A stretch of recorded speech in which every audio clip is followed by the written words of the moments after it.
Hello guys! For today's ganap, magbabox pala tayo ng balikbayan boxes natin. So, naumpisahan ko na yung yung dalawang boxes na sara ko na at puno na din yung pangatlong box.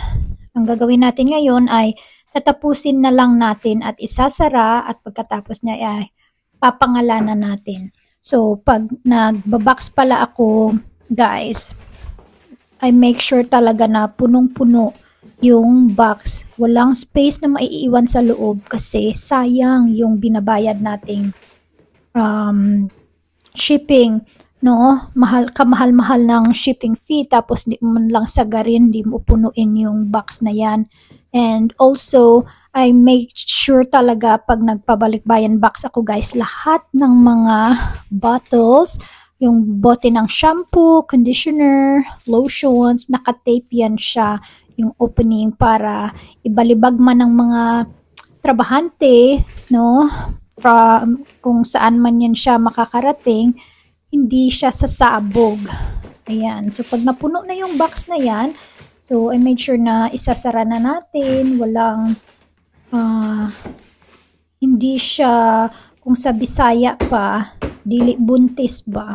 So, dapat sakto lang, tamang-tama. Huwag mong punuin talaga.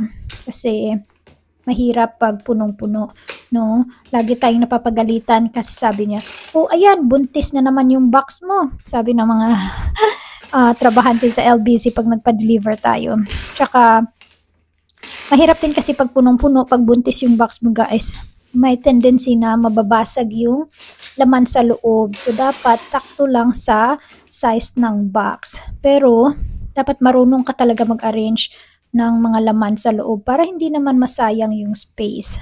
So, ayan. Pagkatapos niyan, pag sure ka na nandyan na lahat yung laman ng box na lahat ng mga ipapadala mo nandyan na sa box, wala ka nang nakalimutan. So, isasara na din natin. So, make sure din pag nagsara kayo ng mga boxes ninyo, talagang siya, no? Saradong-sarado.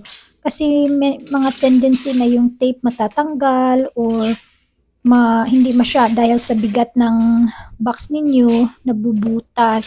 So, sayang din pag yan siya, no? Pag sumabog yung box ninyo dahil hindi siya na secure ng tape. So, ganyan lang.